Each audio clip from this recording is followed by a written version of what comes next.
Good morning, everybody. Good morning again, everybody. You know, when I decided to give a session on closing work orders, I was about as scared as you could get because you guys do it every day and I don't. I teach people how to do it and I leave and come back and say, what the hell's all these work orders doing open? See that all the time. So today's session is an excellent opportunity for y'all to learn from each other. So I encourage you to get some dialogue going during the course of my presentation. All right? Now, if I show you something and you think you don't like it, let me know. If I show you something and you do like it, let me know in a boisterous way. Let's have fun. All right? Closing work orders, very important. And I have some experience working with customers that are in a fix where they have a gazillion open work orders and they need to do something about it. The number one user complaint from my other class y'all saw was clicks, having to do too many clicks. And let me say, I'm not talking about the mobile device here, I'm talking from the front end of EAM. What I want you to do is to consider to use the screen work order quick close. That is one screen to capture all the information you want. You want the maintenance tech to provide you. It gets the closing comments, that is work performed comments. It gets your closing codes. It is a one-stop shop for all. Now, years ago, when I first saw this screen, I fell in love with it, but then we had a problem. The user, well, the customer, had a status for their technicians to say, work is done. And at that time, the work order quick close screen by default went directly to close. And so we couldn't use that screen.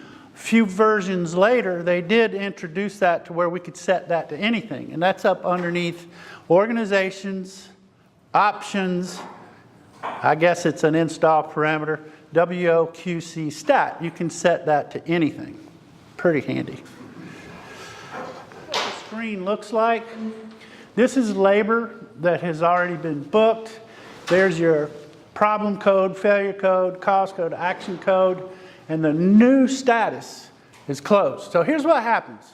When you come to this screen right here and you select your work order, this new status will populate automatically, so that's one less click that user doesn't have to do. Pretty nice. User can book his labor, downtime cost and downtime hours. I have never seen anybody use the downtime cost field, so I would suggest hiding it. And downtime hours is another discussion. The downside of using work order quick close is you can't issue or return parts from this screen. So the assumption is your guy gets a work order, goes to the warehouse, gets the parts he wants, and the warehouse issues the part to his work order, so it's already done. You cannot add attachments to this screen, the work order quick close screen. That's a bummer too. If your maintenance guy is religious about taking pictures before and after he does work, this screen's not going to help him very much. Now, to close work orders, you want to make it as easy on your guys as possible. You would not believe how many times I see this message right here, and technicians just live with it. You know, they just, oh man, friggin' system administrator won't take care of that. If you don't have a valid rate and your guy goes to book labor, he gets this little warning and he just has to click yes to keep on going. You don't want to do that. You want to put something in there so that they don't have to deal with that. And hide the fields with your screen designer that are not relevant. Downtime cost, I don't think it's relevant. But if it is in your organization, keep it. Downtime hours, that's an open debate right there. It's really up to you and your organization and your policies. All right, get rid of the fields you don't need. A note about closing work orders that some of you may not know. When the first labor is booked to the work order, the start date populates automatically. Everybody know that? Anybody didn't know that? I think I was a consultant for 2 years before I knew that. Of course, Mama said I wasn't the sharpest tool in the drawer. The date completed populates when the work order status is set to system status C. If you require maintenance techs to select values for closing codes, it is my recommendation, it is my opinion, make it as easy as possible. All right? I've seen some very complicated closing codes with hierarchies that makes that user click, click, click, click, and what happens? They don't do it. They just quit unless it's a required field, and then they'll just click on anything to get it in there. Now, we're going to talk about closing codes right here, and this is a good story. And we're going to talk about the story of the G-spot. This was Earl Jackson's bar, and it's not what you think it is. G is his wife, Gwen. They together took this garage and turned it into a beautiful bar. John Sterling would come down there. All kinds of people would come down there and hang out and have a good time. Well, Earl was pretty much like Eric Reiki, a little different. Earl insisted, after a day of work in the mill, that I follow him to his house and we started drinking. And every night he wanted to do this. Man, I got tired of it after a while, but we had some of our best ideas when we were in there talking about this kind of stuff. And so I want to introduce you to Earl's divine inspiration on closing codes.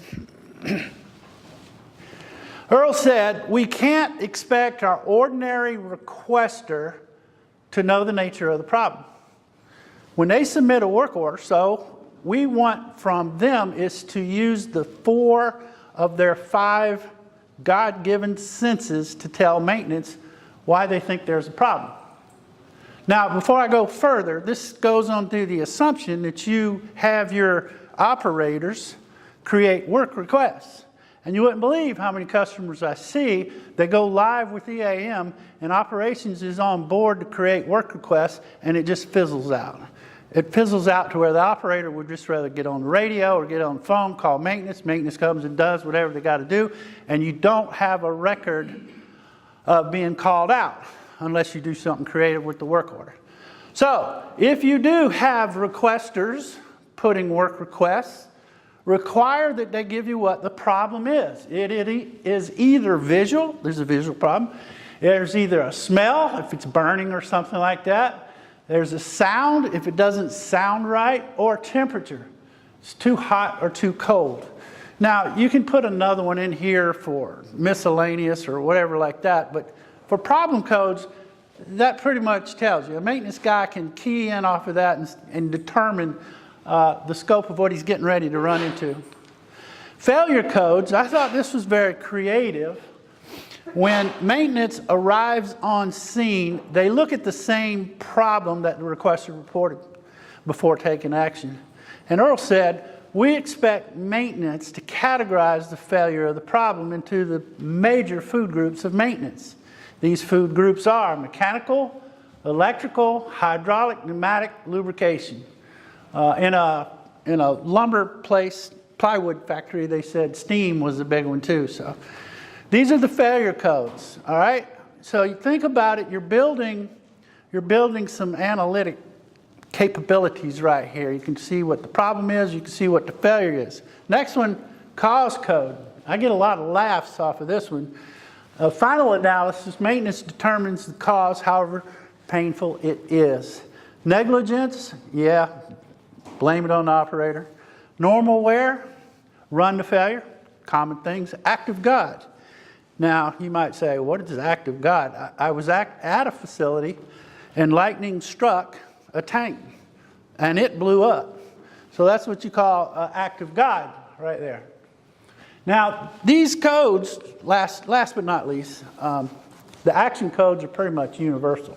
You either adjust it, repair it, replace it, or you upgrade it. Well, they're from like 2010, so they've been there forever. Yeah.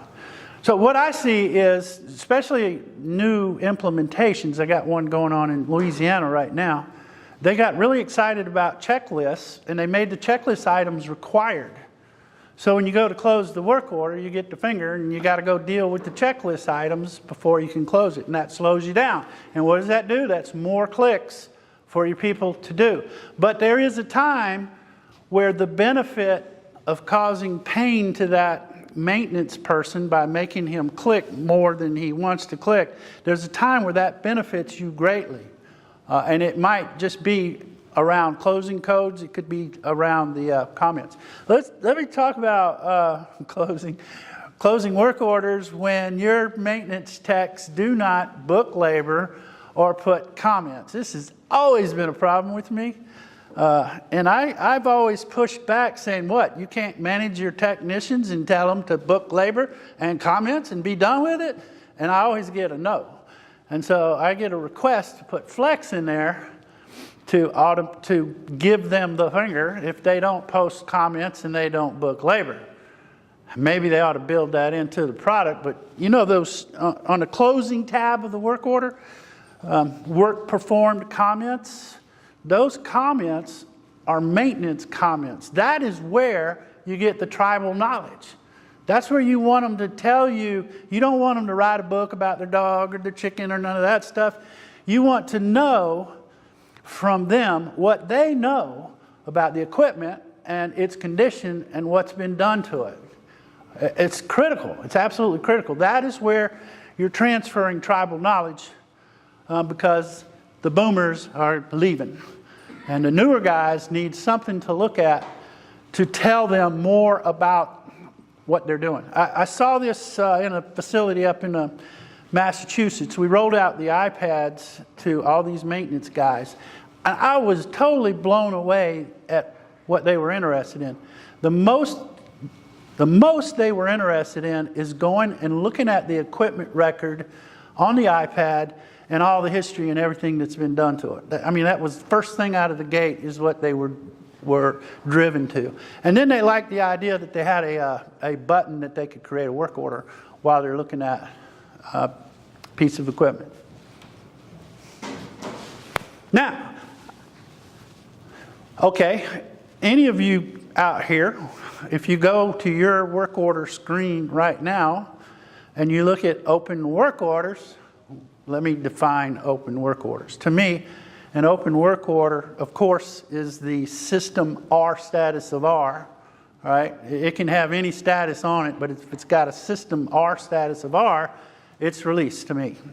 And then the scheduled end date is what I key off of if it's late, if it's overdue, right? And that's how I determine what's open. And so if you go looking in your environment, I see this a lot, is the average seems to be 1,000 or 2,000 open work orders at any given time. All right, it's a lot of PMs, it's a lot of other work orders, it's a lot of standing work orders. A lot of companies create standing work orders just so you can charge consumables too, like eyeglasses, earplugs, gloves, that kind of stuff, just to get the charges on the right department, all right? And so those guys are sitting over there by themselves. And I guess you all know you could issue those parts to the equipment record, but then it makes you do a little digging to find out what went where. It's much easier to do a standing work order. But again, it's what your organization requires, it's what your business wants, it's what you want. Also, there's an install parameter that says don't close the work order if there's outstanding requisitions or purchase order items. And I have companies that run beautifully. I mean, they're really lean, but they run into that every now and then. There's a good reason to close the work order. And so about the only thing we know to do is to change that install parameter long enough to close the work order and then turn it back on. It's kind of rare that that happens, but it does happen. Things you need to think about. Now, one of my classmates in here, one of my buddies, told me the other day something about if you create the work order, you close the work order. Rob, what did you say? It just put it in. If you create a work order, you have to complete Yeah. And to me, that person that you put in the assigned to field is responsible to see to it that it gets closed. All right. Now, when we were rolling, it was called MP5 back in the day, and our MP2 people got off of MP2 and went rolling into MP5, and they used that assigned to field. It was connected to the equipment record assigned to field. And so they had 3 different maintenance supervisors that were responsible for these product lines, and they put the maintenance supervisor on every piece of equipment in the assigned to field. And as work orders started, this was fun to watch, as work orders started rolling in, these maintenance supervisors, they had inbox items showing a work order has been created for your area. We even had email notifications until they started complaining about email notifications. But what we found was supervisors do not like to have work orders assigned to them. It's like a hot potato. They want to give it to somebody else as quick as possible. And it would take like 10 minutes. They'd get a batch of work orders and they it was funny to watch. It was pretty good. So who in here feels like they have a clean backlog of work orders that are open? I had never thought of the other day, and you know, you guys are going to laugh at me probably. This client, there's an install parameter of what status new PM work orders go into, and it's by default awaiting release. Makes perfect sense. This customer changed it from awaiting release to release. And I thought, wow, that's one way to automatically release work orders, you know? And problem is, when they have 20,000 work orders to close, as soon as they close them, they get another 20,000 generated. So they had to turn that off, clean up their mess, and turn it back on. That's pretty weird. I don't know if anybody's ever done that before. Tim works for Genesis. Just call him up. He does Maximo mostly now. I've got awesome respect for you, Tim. Thank you so much. The rest is history. All righty, break time.